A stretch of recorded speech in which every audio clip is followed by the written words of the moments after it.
안녕하세요. 오늘은 웨슬리 속회 여섯 번째 강의 시간이 되겠습니다. 오늘은 특별히 웨슬리가 미국의 선교 사역으로 가서 조지아 지역에서 활동을 하게 되는데, 이 웨슬리 조지아 선교 사역은 일반적으로 알려지기를 실패한 사역이다, 이렇게 많이 알려져 있습니다. 그런데 웨슬리가 나중에 이 감리교회를 이렇게 잘 세우고 난 다음에 돌아보게 되니까 중요한 세 번의 시기가 있었다 그랬죠. 이 굉장히 중요하게 이 감리교의 초석을 놓는 그런 기간이 있었는데, 그 첫 번째가 바로 그 옥스포드에서, 영국 옥스포드에서 동생 찰스 웨슬리와 함께 시작한 이 신성 클럽이라고 하는 것이고, 두 번째가 이 조지아에서 선교 사역하는 내용입니다. 이 기간이 굉장히 감리교회를 세우는 데 있어서 중요한 역할을 하는 그런 기간이 된다라고 하는 것을 우리가 꼭 알아야 됩니다. 그리고 이제 세 번째가 이제 실패한 후, 실패라고 생각하고 영국에 돌아가서 자기와의 그 신앙 싸움, 씨름을 하는 거죠. 도대체 구원받는다고 하는 게 뭔가, 내적 성결은 무엇인가, 죄 사함을 받는다는 것이 무엇인가, 이제 그런 부분에 대해서 씨름을 하다가 회심을 하게 되고, 그리고 이제 영국에서 비로소 이제 새롭게 시작하는 그 운동, 그 초석을 다졌던 그 모임을 이제 감리교회 태동의 중요한 세 번째 기간이다, 이렇게 얘기를 할 수가 있습니다. 오늘은 이 조지아 선교 사역이 왜 그런 중요한 역할을 했는지에 대해서 한번 생각해보고, 왜 실패라고 얘기하는지에 대한 것도 한번 생각해보는 그런 시간을 가지려고 합니다. 지난 시간에 마지막 부분에 잠깐 말씀드린 것처럼 이제 영국에서 미국 선교지로 떠나오면서 배를 타고 수개월에 걸쳐서 이제 미국 조지아 사바나라고 하는 곳에 도착을 하게 됩니다. 2월 6일 1736년 2월 6일에 이제 도착하게 되고, 그 다음 날 2월 7일 날 모라비안의 아주 중요한 인물 스판겐버그라고 하는 그 모라비안 지도자를 만나서 아주 충격적인 얘기를 들으면서 자기 신앙을 처음부터 다시 한번 점검해 보는 그런 기회가 되는 거죠. 그리고 이제 2월 19일에 그 사바나 지역의 행정관, 제일 어떤 그 행정적으로 가장 높은 그 권력을 가진 사람이라고 얘기할 수 있겠습니다. 코스톤이라고 하는 그 행정관을 만나게 됩니다. 이 행정관은 영국에서 성직자가 왔으니 얼마나 기뻤겠습니까? 그래서 이 웨슬리와 긴밀한 관계를 맺어가면서 같이 이렇게 협력을 하고 신앙생활을 도모하려고 했던 인물이 이 코스톤입니다. 그런데 이 코스톤이라고 하는 제1행정관, 이 사람은 누구냐 하면, 이제 이 잠시 후에 말씀드리겠습니다마는 그 웨슬리가 사랑했던 여인이 있죠. 소피 합키라고 하는 이 여인의 이모부가 되겠습니다. 처조카가 바로 이 소피 합키가 되는 거죠. 그 이모부입니다. 그래서 처음에는 좋은 관계를 맺었지만 나중에는 서로 굉장히 불편한 관계가 되고, 결국은 웨슬리가 이 사바나 조지아 선교 사역을 다 내려놓고 영국으로 도망치다시피 해서 오게 되는 그런 일이 이 코스톤과의 갈등 관계 속에서 일어나는 일이다, 이렇게 볼 수가 있겠습니다. 1736년에 이제 2월 6일에 도착을 해서 처음 이제 목회 활동을 미국 땅에서 비로소 이제 시작을 하게 되는데, 우리가 잘 아시는 것처럼 웨슬리는 미국에 온 것이 미국의 인디안 사역을 하려고 그렇게 왔어요. 근데 인디안 사역들을 하기 위해서 왔지만 그 땅에 있는 그 이주민들을 돌보던 그 성직자가 떠나버리고 마니까 이 웨슬리가 어쩔 수 없이 목회를 해야 되는 그런 상황에 이제 처하게 되는 거죠. 그래서 목회 사역을 하게 되는데, 그 웨슬리는 어느 곳에 가든지 규칙을 세우고 그 규칙대로 이렇게 행해왔던 것을 우리가 볼 수 있습니다. 그래서 한편으로는 너무 원리 원칙을 고수하다 보니까 성도들과의 갈등도 있고 어려움을 당하게 되는 그런 일들이 일어나게 되는 것을 우리는 여러 문헌을 통해서 볼 수가 있습니다.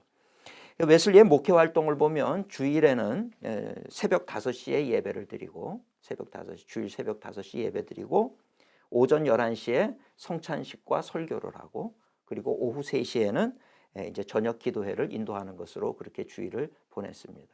사바나에 와서. 근데 요즘에 우리 그 뭐 예배하는 것과 비슷하죠. 새벽 예배를 하고 주일 낮 예배를 드리고 오후 예배 또는 저녁 예배를 지금 이렇게 드리고 있습니다. 근데 존 웨슬리는 사바나에서 그렇게 사역의 틀을 잡아서 주일을 보내왔습니다.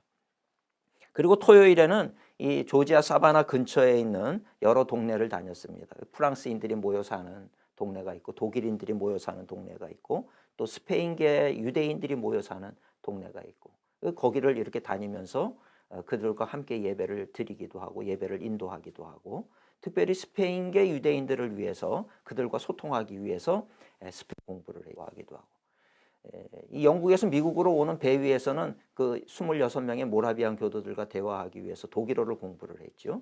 이 웨슬리는 늘 이렇게 공부하고 또 대화를 나누고 그래왔던 사람이었던 것을 우리가 알 수가 있습니다. 그래서 이런 이제 규칙적인 이런 어떤 생활 패턴 속에서 이제 목회 사역이 본격적으로 이루어지게 되는데, 중요한 것 중에 하나, 이 조지아 선교 사역이 감리교를 이루는 기초가 되었다라고 얘기하는 것 중에 하나가 뭐냐면, 이제 1736년 도착하자마자 한 2달이 지난 다음에 소그룹을 만들기를 시작을 하는 거예요. 영국 옥스포드에서 신성 클럽을 만들었던 것처럼 이 미국에 와서도 그냥 일반 회중들을 대상으로 해서 목회를 하는 것이 아니라 소그룹을 다 구성을 합니다. 그렇게 소그룹을 구성을 해서 이제 이 감리교의 기초가 된다는 얘기가 바로 거긴데, 회중 전체를 소그룹으로 나누는 그런 조직을 하고, 조직화죠, 조직화. 그 다음에 두 번째가 그 조직 속에서 권면하고 훈계하고 견책하고 정기적으로 모임을 갖게 만들었어요. 주일 설교만 듣고 끝나는 것이 아니라 정기적으로 모여서 우리가 정말 신앙적으로 살려고 노력을 하는가, 이런 부분에 대해서 서로 이제 의견을 교환을 하고 나눔을 하는 거죠. 이렇게 나눈 소그룹 중에 특별히 신실한 사람들, 더 열정이 있는 사람들, 이런 사람들은 또 골랐습니다. 그러니까 지도자 교육이라고 볼 수가 있겠죠. 이들을 골라내서 주일 오후에 직접 더 그들과 가까이 밀접한 관계를 맺으면서 그들을 교육해 왔던 것을 볼 수가 있습니다. 이런 어떤 틀을 만들어서, 신성클럽은 대학의 어떤 서클처럼 그렇게 이제 뭐 동아리처럼 그렇게 활동을 했다 그러면, 이제 그 신성클럽의 경험을 이 조지아 선교 사역에서는 일반 교회 속에서 그것을 적용을 시키는 거죠. 감리교 운동이라고 하는 것이 본격적으로 교회화되어지는 그런 과정이라고 볼 수가 있습니다. 그래서 그런 사역을 시작을 하는데, 근데 이 만만치 않은 것이 목회를 하다 보면 뜻하지 않은 많은 문제가 발생을 하게 되는데, 존 웨슬리 조지아 사역에 있어서 이제 문제가 됐던 게 3가지가 있습니다. 3가지 큰 사역이 벌어지는데, 그 중에 하나가 이제 이 제2행정관의 파커라고 하는 제2행정관이 있습니다. 제1행정관이 코스톤이라고 하면 제2행정관이 파커라고 하는 사람이에요. 그래서 이 코스톤의 오른팔 역할을 하고 하던 사람이었는데, 그 아이가 세례를 이제 받아야 되는데, 이 세례를 받는 과정에서 이 영국 국교회는 어떻게 했냐면 침례를 했단 말이에요. 아이를 물속에 다 집어넣었다가 빼야 되는데, 그 어린 갓난아기를 물속에다가 완전히 집어넣었다 빼낸다라고 하는 것이 이 부모로서는 얼마나 부담스럽겠습니까? 근데 게다가 이 존 웨슬리나 찰스 웨슬리는 이 굉장히 고교회주의, 국교회주의를 고교회주의라고 얘기를 하는데, 그럼 고교회주의였어요. 그래서 국교에서 얘기하는 그 원리와 원칙을 그대로 다 지켜야 된다, 이런 주의였습니다. 이 파커 씨의 부인은 자기의 어린 아이를 그렇게 세례를 줘야 되는데 물속에 완전히 들어갔다 나오는 거, 이거에 대한 부담감을 가질 수밖에 없는 거죠. 그래서 그렇게 하기 싫다 그랬더니 그렇게 해야만 한다, 고집을 하는 거예요. 그거에 대해서 이제 갈등이 생기고, 왜 그렇게 융통성 없이 왜 그러느냐, 이제 이런 문제를 가지고 갈등이 빚어지게 되는 거죠. 그것도 한 번 잠그는 것이 아니라 성부와 하면서 한 번 잠갔다가 빼고, 성자와 한 번 잠갔다 빼고, 또 성령의 이름으로 3번을 물속에 집어넣었다 빼야 되니까 부모의 입장에서는 마음이 안쓰러울 수밖에 없는 거죠. 다른 방법이 없겠느냐 그랬더니, 이 아이가 병약한 아이라고 하는 증명서를 가지고 오면 다른 방법으로 해줄 수가 있다. 그러니까 다른 방법으로 해줄 수가 있으면 뭐 그렇게 했으면 될 텐데, 그것이 아니라 그런 어떤 원리와 원칙대로 병약하다는 증명서, 뭐 예를 들면 뭐 병원에서 그 이 아이가 어떤 질병이 있다거나 이런 진단서를 떼오라는 거죠. 그러면 그렇게 해줄 수 있다 그러니까, 이런 부분들이 이제 갈등의 씨앗이 되는 거죠. 성도들의 입장에서 볼 때는 존 웨슬리는 너무 완고하다, 이 어떻게 보면 이 종교적인 제왕주의를 가지고 있다, 뭐 이런 얘기들까지 나올 정도로 어떻게 굽힐 줄 모르는 그런 생각을 가지고 있었다는 거예요. 게다가 또 존 웨슬리도 마찬가지고 찰스 웨슬리도 마찬가지고 신성클럽에서 워낙 철저하게 해왔기 때문에, 그 식민지에서 그런 어떤 룰 없이 그렇게 지내던 사람들이 볼 때는 너무 완고하다, 이런 느낌을 받을 수가 있게 된다라고 하는 이야기죠. 또 특별히 미국이라고 하는 사회는 영국에서부터 청교도들이 신앙의 자유를 위해서, 영국 국교회 싫다고 자유를 위해서 왔는데, 존 웨슬리는 거기서 영국 국교회의 방식을 그대로 고집을 하고 있으니까 그 성도들과 사이에서는 갈등이 빚어질 수밖에 없는 그런 상황이다. 이렇게 볼 수가 있습니다. 그래서 처음 발단은 이 파커시, 제2행정관인 파커시의 부인과의 갈등, 그것으로 인해서 또 소문이 막 퍼져나가기를 시작을 하면서 여러 성도들과 이렇게 부딪히는 그런 일이 있었습니다. 이것이 이 웨슬리가 이 조지아에서 선교 활동을 하는 데 있어서 이제 문제가 시작된 첫 번째 발단이라고 얘기를 할 수가 있고요. 두 번째는 이제 올 때 같이 왔던 동생 찰스 웨슬리도 형을 쫓아서 존 웨슬리를 쫓아서 이 조지아로 이렇게 함께 오게 되죠. 4명의 그 신성클럽 회원들이 같이 오게 되는데 이 찰스 웨슬리는 병약했어요. 온 지 5개월 만에 나는 이제 가야 되겠다. 그래서 결국은 이제 미국을 떠나서 다시 영국으로 돌아가게 됩니다. 찰스 웨슬리가 떠나가게 되니까 찰스 웨슬리가 담당했던 지역이 그 프레데리카라고 하는 지역인데 거기까지도 사바나뿐만 아니라 프레데리카 지역까지도 존 웨슬리가 이제 돌봐야 되는 그런 상황이 이제 펼쳐지게 됩니다. 누구보다도 좋은 협력자였던 찰스 웨슬리가 떠나가게 되니까 존 웨슬리의 마음이 이렇게 무너지기를 시작을 하는 거죠. 그리고 세 번째가 이제 아주 결정적인 이제 실수를 범하게 되는 부분인데 그 부분이 바로 여자와의 관계입니다. 그 사람이 바로 소피 합키라고 하는 여인과 이제 만나게 되는 거죠. 그 당시에 소피 합키는 18살, 존 웨슬리는 조지아에 와서 사역하던 그 당시의 나이가 33살, 많은 나이 차이가 있었죠. 이 소피 합키와 존 웨슬리가 이제 만남을 갖게 되는 거예요. 처음에는 이제 좋은 관계 속에서 신앙적인 권면을 하기 위해서 만나기도 하고 산책을 하기도 하고 신앙적인 대화를 나누기도 하고 그랬습니다.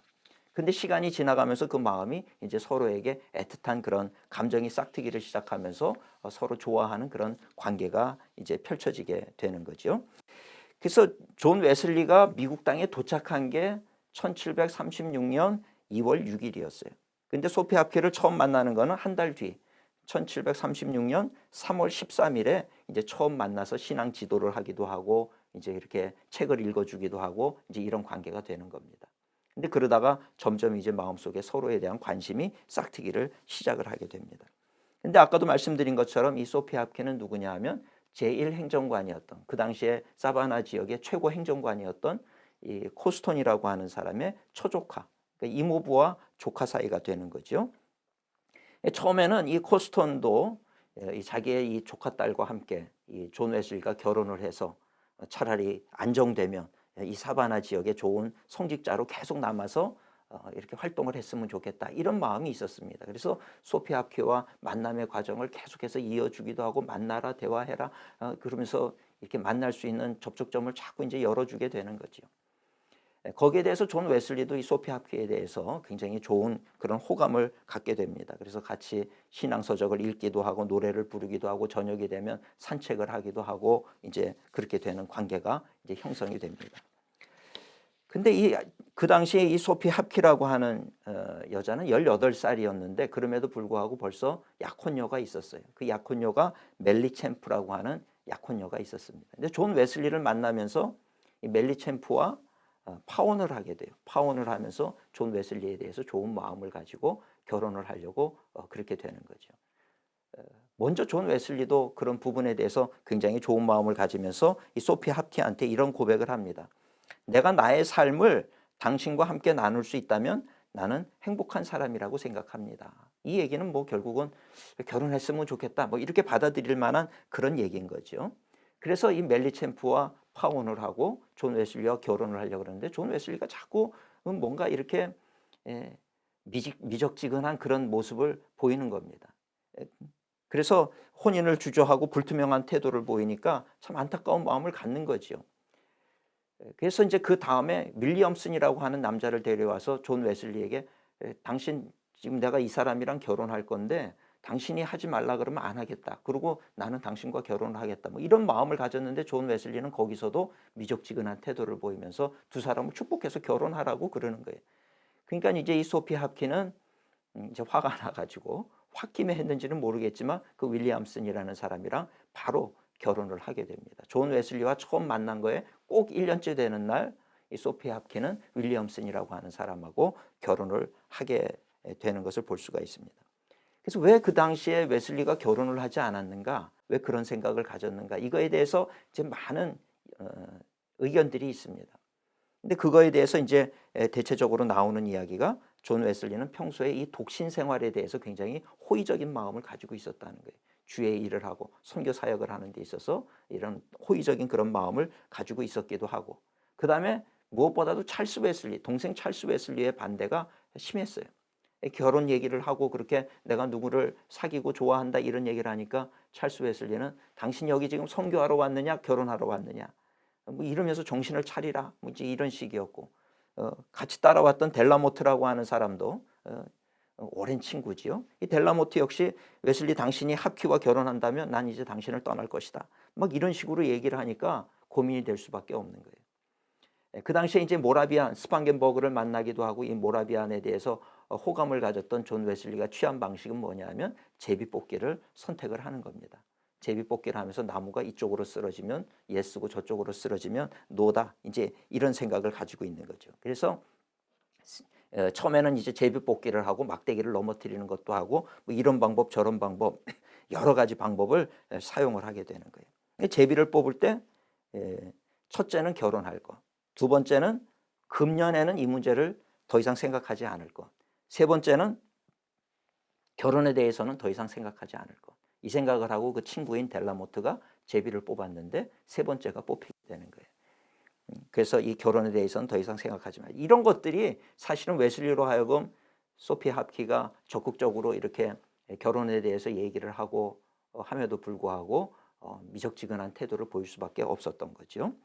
여기에 대해서 이제 이 소피 합키는 1737년 3월 8일 갑작스럽게 이 윌리엄슨과 약혼을 하게 됩니다. 윌리엄슨과 약혼을 하게 되고, 그리고 나흘 뒤에 3월 12일에 바로 전격적으로 이 윌리엄슨과 결혼을 하게 되는 거죠. 이날 결혼식을 한다. 그리고 결혼하는 그날 존 웨슬리는 뭐라고 기록을 하냐면 죽을 것만 같은 고통을 느꼈다. 굉장히 마음이 아팠다는 거예요. 이제 죽게 되었다. 거의 죽을 지경으로 이 마음이 너무나도 안타깝고 아팠던 거죠. 소피 합키의 결혼에 대해서 그렇게 슬퍼했던 것을 보게 됩니다. 여기까지는 괜찮아요. 근데 이 소피 합키가 윌리엄슨과 결혼한 이후에 벌어지는 이 일이 참 웨슬리를 힘들게 하는 부분이라고 하는 것을 우리가 알 수가 있습니다. 그러고 나서 결혼하고 한 달 후에 4월 12일 1737년 4월 12일에 이 소피 합키의 그 결혼식에 대해서 이제 좀 정신이 돌아오고 나니까 웨슬리가 이제 생각을 해보니까 이건 불법이라는 거예요. 결혼을 하려면 교회 주보에 연속 3주간 결혼 공고를 해야 되고 공식 결혼 허가가 나야 된다. 근데 이런 절차 없이 결혼을 주례하는 것은 잘못된 것이다. 이렇게 이제 생각을 한 겁니다. 그래서 결국은 불법을 행했다. 이제 이렇게 보는 거죠.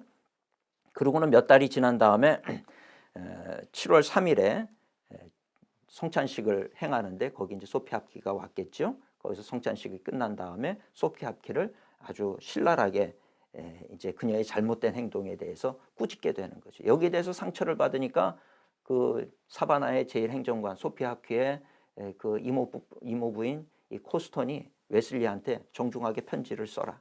그래서 이제 웨슬리가 그 다음 날 이제 편지를 쓰게 됩니다. 윌리엄슨 부인에게 7월 5일자 편지에 보면 이렇게 기록이 돼 있어요. 당신은 나에게 멜리챔프에게 향한 당신의 마음을 접었다고 여러 번 얘기했다. 하지만 그 순간에도 당신은 그 마음을 완전히 접지 않았다. 뭐 당연한 거죠.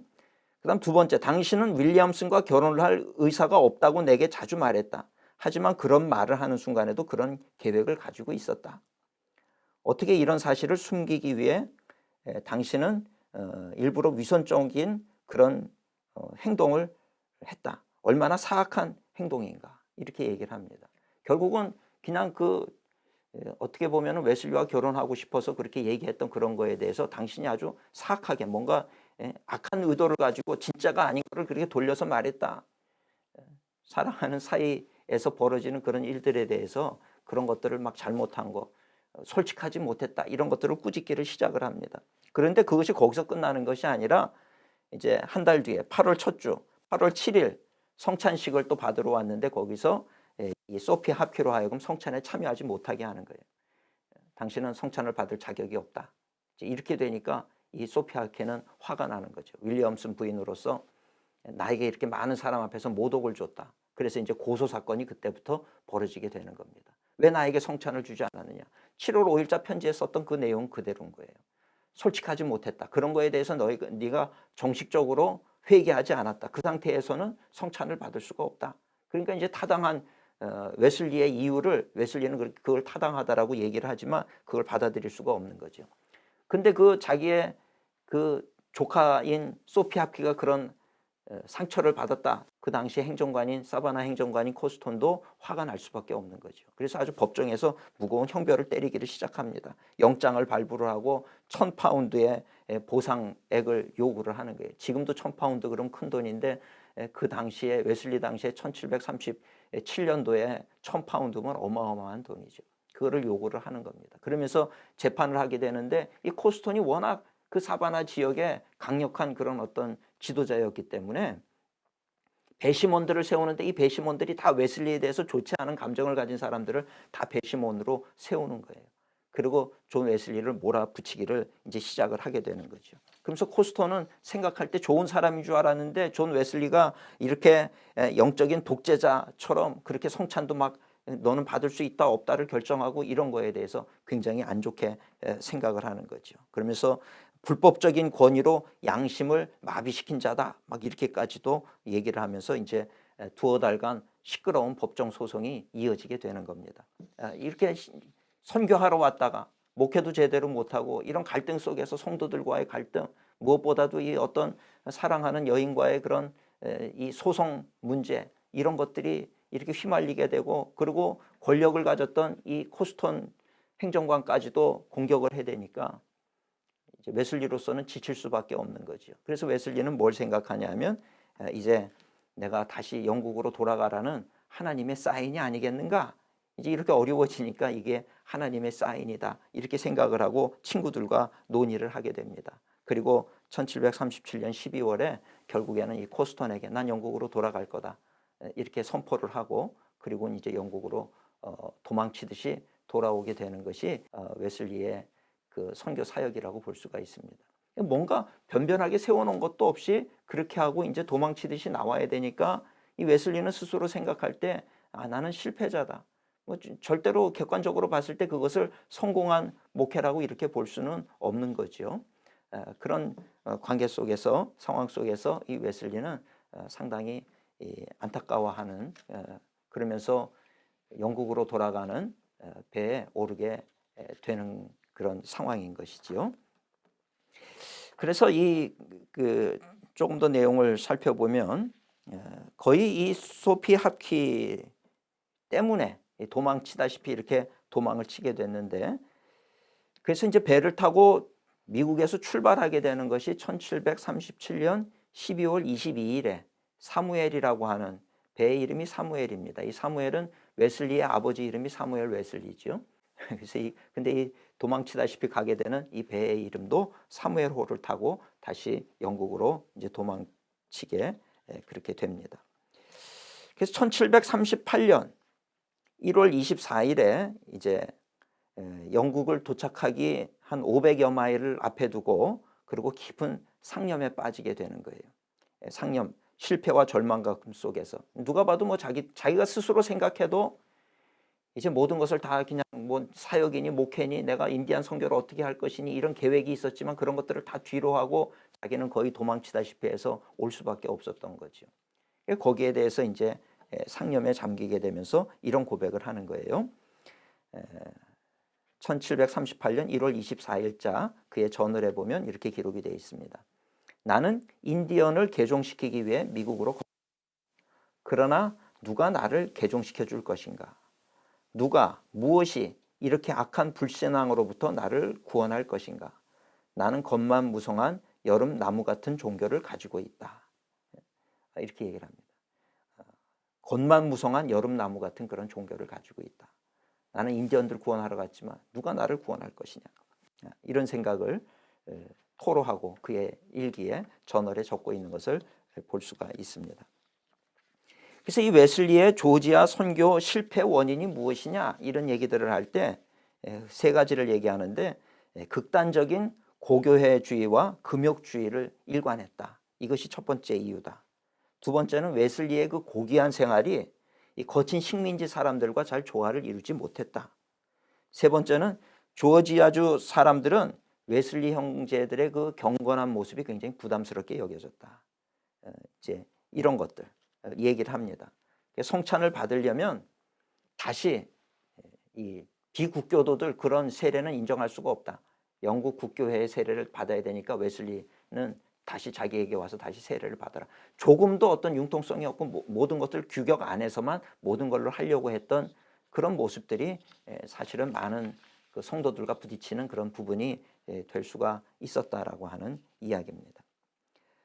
그러나 이 휘필드라고 하는 조지 휘필드의 주장에는 웨슬리가 이 조지아에서 다져놓은 이 기반은 어느 누구도 흔들 수 없다. 굉장히 극찬을 하고 있는 것을 볼 수가 있습니다. 웨슬리는 스스로는 굉장히 실패했다고 생각을 했는데 그의 절친한 동료였던 조지 휘필드, 엄청난 그 영국의 대부흥을 이끌었던 조지 휘필드는 고백을 하기를 이렇게 고백을 합니다.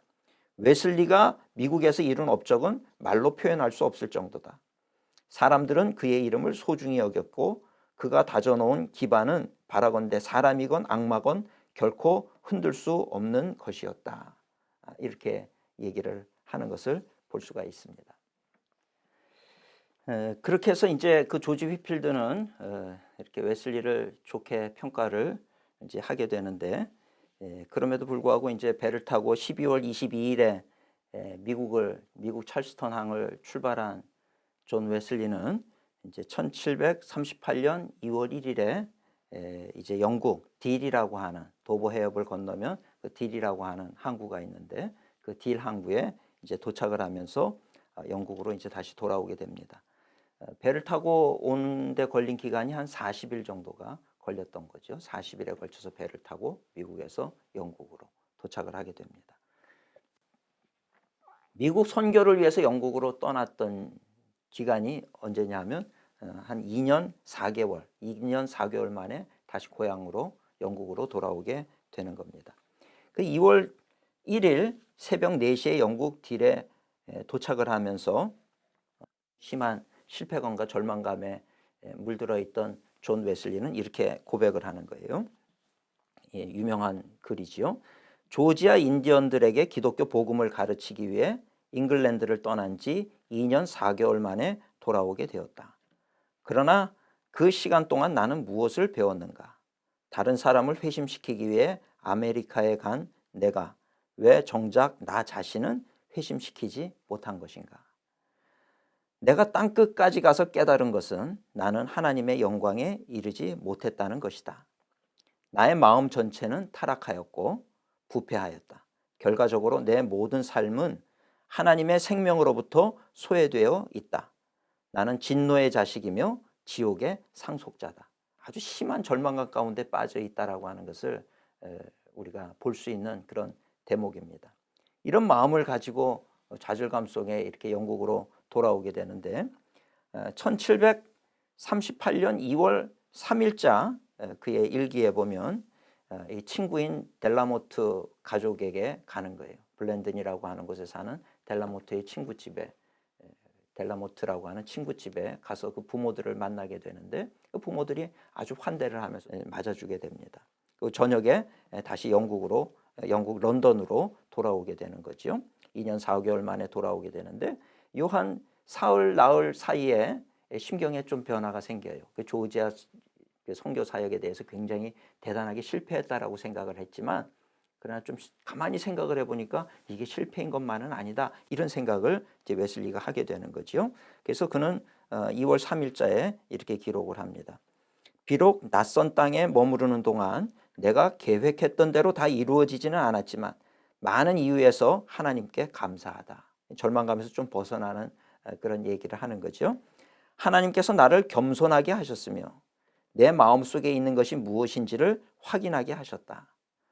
그 경험을 통해 나는 사람을 주의하라는 교훈을 배웠다.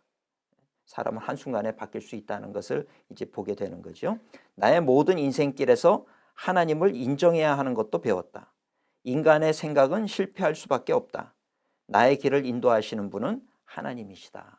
하나님을 다시 이렇게 소망하고 하나님을 붙잡으려고 하는 그런 존 웨슬리의 모습을 이제 볼 수가 있습니다. 그리고 이제 결정적인 것이 이제 도착한 지 일주일 만에 가장 중요한 누구를 만나게 됩니까? 피터 벨러라고 하는 모라비안 지도자를 만나는 거죠.